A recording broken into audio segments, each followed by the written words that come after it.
নমস্কার বন্ধুরা, আবার একটা নতুন রেসিপিতে আপনাদের স্বাগত। আজ বানিয়ে দেখাবো মাশরুম পালং কারি। এটা বানানোর জন্য লাগবে মাশরুমটাকে ভালো করে ধুয়ে নুন হলুদ মাখিয়ে আমি অল্প তেলে ভেজে তুলে রেখেছি। তারপর এর জন্য এক আঁটি মতো পালং শাক, বড় বড় পালং শাক হলে ভালো হয়, আর ধনেপাতা অল্প পরিমাণ পেস্ট করে রেখে দিয়েছি। আর লাগবে আদা, পেঁয়াজ, রসুন।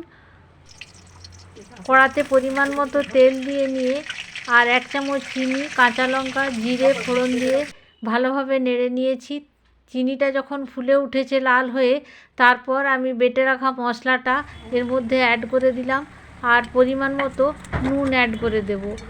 আর 1 চামচ মতো হলুদ গুঁড়ো আর 1 চামচ লঙ্কা গুঁড়ো অ্যাড করে দিয়েছি। আপনারা চাইলে কাশ্মীরি লঙ্কা গুঁড়ো অ্যাড করতে পারেন।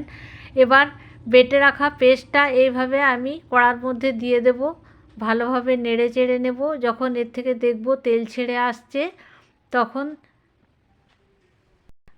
মিক্সি ধোয়া জলটা দিয়ে দেব। তারপর আমি ভালোভাবে নেড়ে চেড়ে নিয়ে মাশরুমগুলো যেগুলো ভেজে রেখেছিলাম এর মধ্যে অ্যাড করে দেবো। বেশিক্ষণ ফুটতে হবে না, 1 চামচ কি 2 চামচের মতো ঘি ছড়িয়ে এর থেকে একটা সুন্দর সেন্ট বেরিয়েছে। আর এবার আমি পাত্রে ঢেলে নেব। গরম ভাতে জাস্ট অসাধারণ লাগবে। আমরা পালং পনির খেয়েছি, এগ পালং খেয়েছি, এখন আমি মাশরুম পালং বানিয়ে দেখালাম। এটা অনেকেই বটম ছাতু বলে থাকেন, আমি এখানে মাশরুম পালং বানিয়ে দেখালাম। এখানে মাশরুমটা আমি অল্প দিয়েছি, আপনারা চাইলে একটু বেশি করেই মাশরুম দিতে পারেন। এবার আমার সার্ভ করার পালা। এটা আমি পরোটা দিয়েই সার্ভ করেছি। এখানে আমি পরোটা গরম গরম ভেজে নিয়েছি আর তার সঙ্গে দিয়েছি মাশরুম পালং আর ফুলকপি আলুর তরকারি। জাস্ট খেতে অসাধারণ লেগেছিল। পালং শাক দিয়ে নানান রেসিপি তৈরি হয়, যেমন পালং পনির, পালং শাকের স্যুপ আর পালং শাকের দিয়ে চচ্চড়ি।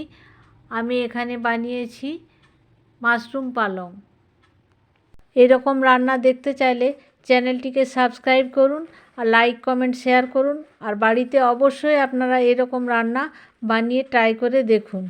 সুস্থ থাকবেন, ভালো থাকবেন। দেখা হচ্ছে পরের ভিডিওতে। নমস্কার।